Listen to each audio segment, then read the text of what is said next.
Hello guys, कैसे हैं आप? आई होप बहुत अच्छे होंगे। और मैं एडवोकेट रेखा सिन्हा आप सबका वेलकम करती हूँ अपने यूट्यूब चैनल पे।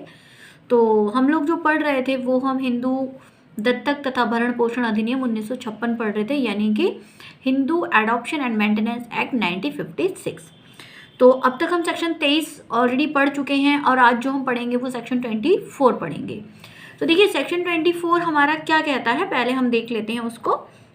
भरण पोषे के दावेदार का हिंदू होना चाहिए।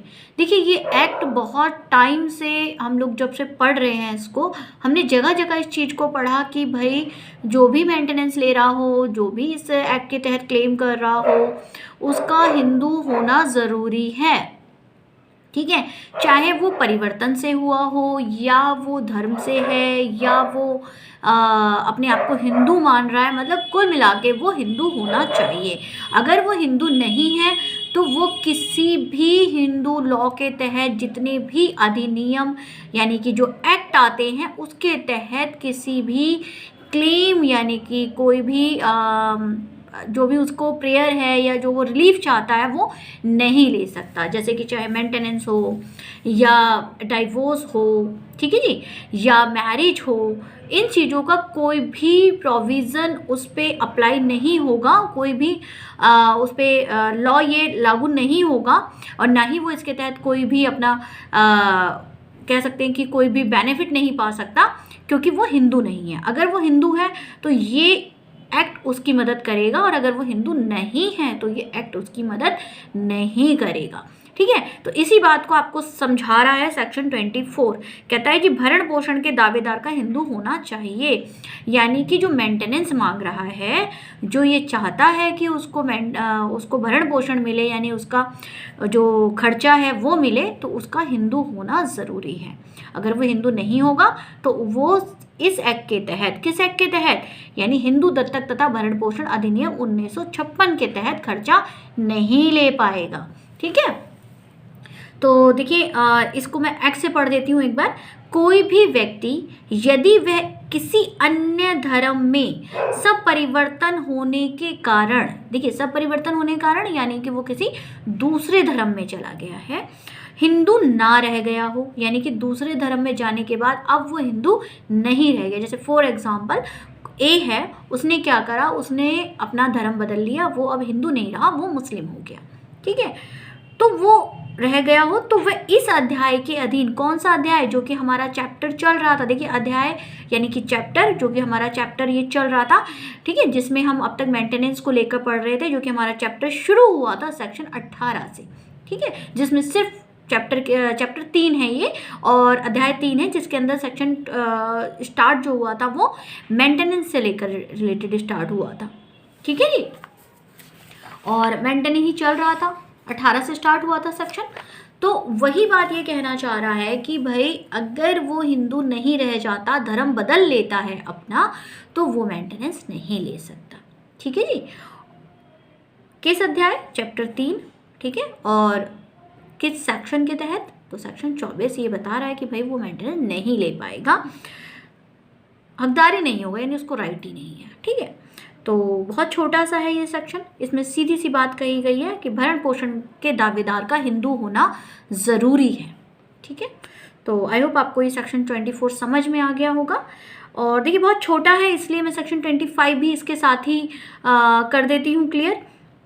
देखिए सेक्शन 25 क्या कहता है, सेक्शन 20, हाँ एक क्वेश्चन देखिए जनरली उठ रहा होगा कि मान लीजिए कि अगर कोई व्यक्ति धर्म परिवर्तन करके हिंदू से मुस्लिम तो बन गया, तो वो तो नहीं ले सकता, लेकिन कोई मुस्लिम है जो धर्म बदलकर हिंदू बन गया है और उसने हिंदू रीति रिवाज से शादी करी है, ठीक है ना, और हिंदू ही उसके सारे रूल्स फॉलो कर रहा है, वो मानता है कि वो हिंदू है। क्योंकि देखिए हमारा हिंदू लॉ ये कहता है, जब हम हिंदू विवाह अधिनियम पढ़ रहे थे तो उसमें सेक्शन 2 में, और आप इसका भी सेक्शन 2 देखेंगे तो उसमें परिभाषा दी गई जिसमें कहा गया है कि हर वो व्यक्ति हिंदू है जो धर्म से है, जो पैदाइश जन्म से है, या जो अपने आप को इस धर्म में परिवर्तन करके आता है, हिंदू बनता है, या वो कहता है कि जब मैं हिंदू हूँ, मानता है अपने आप को हिंदू, तो वो हिंदू माना जाएगा। ठीक है, तो उसी बात की बात कर रहा है। तो होता क्या, मान लीजिए कोई व्यक्ति अब पहले सिख था, सॉरी सिख तो हिंदू में आएगा, सॉरी, जो ईसाई था या पारसी था, उसने क्या करा, वो हिंदू बन गया। तो अब क्या वो इस एक्ट के तहत मेंटेनेंस ले सकता है? बिल्कुल ले सकता है। क्यों? क्योंकि वो हिंदू बन गया है। ठीक है जी, वो अपने आप को हिंदू मान रहा है। हिंदू बनने के लिए कोई सर्टिफिकेट नहीं लगता है कि भैया मैं कहीं जाऊँ, अप्लाई करूँ और वहाँ से मुझे वो सर्टिफिकेट मिले कि हाँ जी आप हिंदू हो। तो ऐसा नहीं है, ठीक है ना। या आप मानते हो तो आप हिंदू हो, नहीं मानोगे, आप कहोगे नहीं जी मैं तो मुस्लिम हूँ, आप मुस्लिम धर्म मानते हो अपने आप को, मुस्लिम के रीति रिवाज फॉलो करोगे तो आप मुस्लिम हो, आप ईसाई के रीति रिवाज फॉलो करोगे तो आप ईसाई हो जाते हो, जो आप धर्म को मानते हो। ठीक है जी, क्योंकि ये पर्सनल चीज़ें हैं भाई, पर्सनल लॉ है तो ऑब्वियसली हमसे रिलेटेड है, तो हम जो अपने आप को मानेंगे वही होगा। ठीक है ना, क्योंकि कहते हैं ना कोई व्यक्ति अगर मन से बुरा है तो वो बुरा है, और कोई अगर मन से सही है तो वो सही है। तो वही बात हमारे पर्सनल लॉ पे अप्लाई होती है कि अगर हम मन से जिस भी धर्म को मानते हैं वही धर्म और फॉलो करते हैं तो हम उसी धर्म के माने जाते हैं। ठीक है, तो यही बात ये कह रहा है। अब आता है सेक्शन 25। सेक्शन 25 क्या कहता है कि परिस्थितियों में तब्दीली, ठीक है, परिस्थितियों में तब्दीली होने पर भरण पोषण की रकम में परिवर्तन किया जा सकेगा। क्या कह रहा है सेक्शन 25 कि अगर कोई भी परिस्थितियों में बदलाव होता है, परिस्थितियां मतलब कोई भी सर्कमस्टांसेस, यानी कि मान लीजिए आज मेरे पास मैं आज जॉब नहीं कर रही, ठीक है, तो और मैंने मेंटेनेंस बनवा लिया अपना, ठीक है, लेकिन आने वाले टाइम में मेरी सरकारी नौकरी लग गई, तो मेरा हस्बैंड है या जिससे मैंने मेंटेनेंस लेने का मैं राइट रखती हूँ और जिससे मेरे को मेंटेनेंस बंधा है, तो मैं क्या करूँगी, वो जाकर कोर्ट में वो उसमें बदलाव करवा सकता है। क्यों बदलाव करवा सकता है? क्योंकि जिस टाइम पे मेरा मेंटेनेंस बंधा था उस टाइम मेरे सर्कमस्टांसेस ऐसे नहीं थे कि मैं अपना मेंटेन अपने आप को खुद कर सकूं, लेकिन आज मेरी स्थिति ऐसी है कि भाई मैं तो बहुत अच्छे से अपने आप को मेंटेन कर सकती हूँ, इनफैक्ट मैं उसको भी पाल सकती हूँ जो मुझे मेंटेन कर रहा है, तो वो वहाँ पर आकर मेरे खर्चे में हेर फेर हो सकता है, यानी या तो बंद हो सकता है या कम हो सकता है। ठीक है ना, तो बदलाव हो सकता है। वही चीज़ होती है कि मान लीजिए जिस टाइम पे मेरा मेंटेनेंस बंधा वो उस टाइम पे था 1000 रुपये, लेकिन आज परिस्थितियाँ ऐसी आ गई हैं, आज माहौल ऐसा हो गया, समय ऐसा हो गया है कि भाई मेरा खर्चा तो 5000 पहुँच गया, तो मैं उसको बढ़वा सकती हूँ। तो उसी बात को ये कह रहा है कि परिस्थितियों में तब्दीली होने के कारण रकम में परिवर्तन किया जा सकेगा, और परिवर्तन देखिए घट भी सकता है, बढ़ा भी सकता है। ठीक है, दोनों बातें आती हैं। अब देखिए एक्ट क्या कह रहा है, मैं एक्ट की लैंग्वेज आपको बता देती हूँ। यदि परिस्थितियों में कोई तात्विक तब्दीली हो जाए, देखिए तात्विक मतलब कि कोई फैक्टली, यानी कि कोई भी ऐसा तथ्य आ जाए, कोई भी ऐसी बात हो जाए। ठीक है ना, देखिए आपने अगर एविडेंस पढ़ा तो आपको पता है तथ्य फैक्ट क्या है, जो सुने जाते हैं, समझे जाते हैं। ठीक है, वो सब फैक्ट है, सब फैक्ट है। राम ने श्याम को मारा, वो क्या है, फैक्ट है ना। गाय घास खा रही है तो वो भी एक फैक्ट है, यानी फैक्ट वही जो हमारी बातें हैं, जो हम सुनते हैं, महसूस करते हैं, समझते हैं, एक कहानी ना, वो सब एक क्या है, फैक्ट है। हम सीरियल देखते हैं, सीरियल में कोई किसी को गाली दे रहा है, कोई किसी का कॉन्स्पिरेसी कर रहा है, क्या है वो, फैक्ट ही तो है। ठीक है ना, मैंने कहा जी राम स्कूल गया था, क्या है, फैक्ट ही है ये भी, है ना। तो यही उसने बोला कि फैक्ट तब्दील हो जाए, यानी कि आज मैं कमा रही हूँ 1000 रुपये, ठीक है, कल मेरी नौकरी छूट जाती है, आज मेरा मेंटेनेंस नहीं बनता, लेकिन मेरी जब नौकरी छूट गई तो मेरा मेंटेनेंस बन सकता है ना। अगर मेरा मेंटेनेंस बन चुका है और मेरी इनकम आज नहीं है और कल मैं कमाने लग जाती हूँ तो मेरा बदलाव हो सकता है, या मेरे को आज कम की ज़रूरत थी, आने वाले टाइम में मेरी ज़रूरतें बढ़ गई तो उस हिसाब से, तो क्या है, ये सब फैक्ट है ना। तो तत्विक तब्दीली हो जाए। ठीक है, तत्विक तब्दीली का मतलब वही होता है कि जब परिस्थितियों में जो तत्व हैं, फैक्ट जो है, उसके हिसाब से जब चीज़ें बदल जाए, ठीक है, तो रकम में भी परिवर्तन हो जाएगा, यानी मेंटेनेंस की जो रकम है, जो भी अमाउंट है, उसमें भी बदलाव हो जाएगा। ठीक है, और चाहे वो इस अधिनियम के, देखिए परिवर्तन न्यायोचित हो तो भरण पोषण की रकम, लेकिन देखिए एक चीज़ और सुनिए, ये क्या कह रहा है, न्याय उचित हो, यानी कि जो जस्टिफाई हो, जो जेन्युइन हो, ये ना हो कि भैया बंदा तो कमा, आज मान लीजिए मेरी ज़रूरत थी 5000, मेरा खर्चा बन गया 5000, आने वाले टाइम में मेरी ज़रूरतें बढ़ गई भाई 20000 रुपये, और जो देने वाला है, जो मुझे मेंटेन कर रहा है, उसकी बेचारे की इनकम तो अभी 15 ही है। ठीक है, उस दिन उसकी 10 थी, मेरी 5 बन गई, लेकिन आज वो 15 है और मैं उससे मांग रही हूँ जो मुझे तो 20,000 चाहिए, मुझे तो 25,000 चाहिए, तो वहाँ पे वो नहीं बढ़ेगा। क्यों? क्योंकि देने वाले की ही कंडीशन भी तो देखी जाएगी ना। तो इन्होंने कहा जो न्याय उचित हो, ऐसा ना हो कि उसके साथ गलत हो जाए। तो दोनों चीज़ों को देखते हुए कोर्ट उसको बढ़ा भी सकती है, घटा भी सकती है। ठीक है, तो ये क्या कहा, चाहे वो इस अधिनियम के प्रारंभ के पूर्व या पश्चात न्यायालय की डिक्री द्वारा या करार द्वारा निश्चित की गई हो, ठीक है, तब पश्चात परिवर्तित की जा सकेगी। देखिए अब इसने दो बातें कही। पहला कि वो खर्चा या तो कोर्ट ने डिक्री के द्वारा बांधा हो, डिक्री आप सबने सिविल में पढ़ा है, ठीक है। डिक्री दो तरीके की होती है, अंतिम और प्रारंभिक। जो पहले भी होती है, जैसे एंट्री मेंटेनेंस हो गया तो प्रारंभिक हो गई, है ना, और केस खत्म होने के बाद जो खर्चा बंधा वो फाइनल हो गया, ये अंतरिम आधे डिक्री हो गई, है ना। तो अब इन्होंने कहा या तो उसके द्वारा बंधा हो या फिर वो करार द्वारा, यानी कि आपके बीच में कोई एग्रीमेंट हुआ हो, ठीक है। और एग्रीमेंट क्या होता है, हमेशा लिखित ही होता है ना, जनरली क्या होता है, लिखित ही करते हैं। अगर मुंह से बोल देंगे तो कौन मानेगा भाई? मुंह से मेरा हस्बैंड कह दे कि मैं आपको 10,000 रुपये दूंगा और कल को पलट जाए तो मैं क्या कहूँगी? मैं उसको प्रूफ कर पाऊंगी? नहीं कर पाऊंगी ना। लेकिन हाँ, अगर वो कोई लिखित में हो जाता है तो उसको आप प्रूफ कर सकते हो कि हाँ देखो जो लिखित में आपने दिया था या हमारे बीच में एक लिखित समझौता हुआ था, ठीक है। और हम लोग जनरली लोगों को समझाते हैं कि भैया जो भी काम करें, जो भी समझौते करें वो लिखित में करें, मुंह से ना करें, ऑरली ना करें, ठीक है। तो वही बात है, इन्होंने क्या किया, इन्होंने उसको एक एक एक एक ये कह सकते हैं कि उसको एक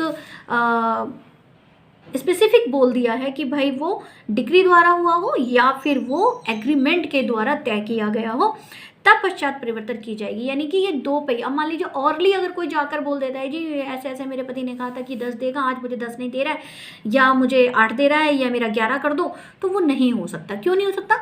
ना तो वो कोई बीच में उनके एग्रीमेंट हुआ, ठीक है, और ना ही उनके बीच में कोई डिक्री कोर्ट ने पास की, तो वहाँ नहीं बढ़ाया जा सकता, ठीक है। लेकिन अगर डिक्री की है कोर्ट ने प्रॉपर, या फिर उनके बीच में कोई एग्रीमेंट हुआ है, ठीक है। जैसे मान लीजिए मैं आपको एक प्रैक्टिकली बताती हूँ। देखिए मेरी वीडियो हमेशा थोड़ी लंबी हो जाती है, उसका कारण ये होता है कि मैं चाहती हूँ कि आप लोग को वो सेक्शन अच्छे से समझ में आए, बार बार आपको किताबों से या बुक से या बैग से रटने की जरूरत ना पड़े। देखिए कई बार क्या होता है, प्रैक्टिकली मैं आपको एक बताती हूँ कि कोर्ट क्या करती है। हम जैसे कोर्ट में 125 फाइल करते हैं, ठीक है, 125 फाइल करा हमने, या हमने सेक्शन 25 फाइल कर दिया, या मान लीजिए हमने सेक्शन, जैसे इस एक्ट की बात हम करें भरण पोषण, तो हमने मान लीजिए सेक्शन 18 कर दिया या सेक्शन 19 कर दिया, है ना। 18 में पत्नी का मेंटेनेंस है, 19 में विधवा बहू का, है ना, मेंटेनेंस है। तो मान लीजिए हमने ये फाइल कर दिया। अब फाइल करने के बाद क्या होता है कि जो जिससे भी हम मेंटेनेंस ले रहे हैं उसने हमारे साथ एक एग्रीमेंट कर लिया काउंसलिंग में जाके। आपको पता ही है मीडिएशन भी होती है, काउंसलिंग भी होती है ना। वहाँ जाकर हमने एक सेटलमेंट कर लिया। सेटलमेंट में ये आया जी हाँ भाई ठीक है, पति आज से आपको 5,000 रुपये देगा, केस खत्म हो गया। तो उस केस में कोई डिक्री तो नहीं हुई। क्यों नहीं हुई? क्योंकि वो लेडी जैसे उसको मेंटेनेंस बंधा उसने वो वापस ले लिया, तो वो तो एग्रीमेंट के बिहाफ पे बंध गया ना। उसमें स्टेटमेंट आ गई पति की, या जो भी जिससे भी आप मेंटेनेंस ले रहे हो उसकी एक स्टेटमेंट आ गई कि भाई मैं आपको आज से इतना रुपया दूंगा, ठीक है। होता क्या है कि अब उसमें देखिए डिक्री नहीं होती है, ये बात मैं आपको बता दूं कि उसमें डिक्री नहीं होती है, वो विड्रॉ किया जाता है स्टेटमेंट के साथ, और सिंपली विड्रॉ होता है, उसमें कुछ नहीं है। भाई मेरी प्रेयर कंप्लीट हो गई, जो मुझे रिलीफ चाहिए था वो कोर्ट ने मुझे दी, वो सेटलमेंट से मुझे मिल गया, तो मैं कोर्ट में क्यों केस लड़ूंगी, है ना। तो वो वापस आ गया, तो वहाँ डिक्री नहीं होती, वहाँ पे एग्रीमेंट होता है ना। तो उस एग्रीमेंट का मान लीजिए अब वो हो गया, मैंने केस वापस ले लिया, लेकिन अब आने वाले टाइम में मुझे पता चला कि भाई मेरा खर्चा तो बढ़ गया है, तो क्या मैं दोबारा 125 डालूंगी या सेक्शन 18 डालूंगी? नहीं, मैं उसको इंक्रीज कराऊंगी ना, उसको बढ़वाने के लिए डालूंगी। और क्या कहूँगी, देखो जी मेरा ये सेटलमेंट हुआ था, इसमें मुझे इतना हुआ है, तो मेरा इसको किया जाए। जैसे कि हम 127 में जाते हैं, CRPC 127 में हम जाते हैं इंक्रीज कराने के लिए, उसको बढ़ाने के लिए, ठीक है। ऐसे ही हम इसमें सेक्शन 25 में जाएंगे, जब बढ़ती है तो बदलाव किया जाए मेरे मेंटेनेंस में, तो 25 उसी चीज़ को तो कह रहा है, तो आप वहाँ जाकर उसको बढ़वा सकते हैं। दोबारा आप नहीं डालेंगे, एक बार आपका डिक्री हो गई या आपका सेटलमेंट में कुछ अमाउंट निकल के आ गया, तो आप दोबारा वही केस नहीं डालेंगे। ये नहीं कि आप दोबारा 125 डाल दोगे जाके, या सेक्शन 18 डाल दोगे, सेक्शन 19 डाल दोगे, नहीं। आप क्या करोगे, उसको इंक्रीज कराओगे, उसको बढ़ाने के लिए आप एप्लीकेशन मूव करोगे, है ना। तो वही बात की गई है कि ये दो तरीके का होता है। तो आई होप आपको सेक्शन 25 और 4 दोनों ही समझ में आ गए होंगे। हाँ, एक चीज़ और बता दूँ, ये कह रहा है कि उन्हीं में परिवर्तन किया जा सकेगा। ऐसा नहीं है औरली हमने घर में बात करी और फिर हम चले गए इनकरेज कराने बढ़ाने के लिए। पति पत्नी का आपस में बात हुआ, अच्छा ठीक है मैं इतना दे दूंगा, और मैं गई, मैंने जाके वहाँ पे एक इनकरेज के लिए उसको बढ़ाने के लिए एक एप्लीकेशन मूव कर दी, तो कोर्ट उस एप्लीकेशन को नहीं सुनेगी। क्यों? क्योंकि कुछ है ही नहीं, ना तो एग्रीमेंट है और ना ही कोई कोर्ट की डिग्री है। समझ रहे हो ना? तो आई होप आपको ये दोनों समझ में आ गया होगा। और ये हिंदी मीडियम वालों के लिए है, ठीक है, तो वो उनको देखें और समझ सकते हैं, पढ़ें इसको। बेयर, हाँ एक बात और देखिए, बेयर एक्ट हमेशा अपना लेकर बैठे। वैसे तो मैं बेयर एक्ट से ही पढ़ा रही हूँ तो ज़रूरत नहीं है, बट अगर आपको लगता है तो आप प्लीज़ बेयर एक्ट को भी लेकर बैठें, ठीक है। तो थैंक यू। और अगर आपको मेरा वीडियो अच्छा लगता है, आपको मेरी मेहनत दिखती है, तो प्लीज़ इसे लाइक करें, सब्सक्राइब करें चैनल को मेरे, और शेयर करें ताकि औरों तक भी ये चीज़ें पहुँचें। तो थैंक यू वेरी मच मेरा वीडियो देखने के लिए, मुझे अप्रिशिएट करने के लिए। मिलते हैं नेक्स्ट वीडियो में। बाय।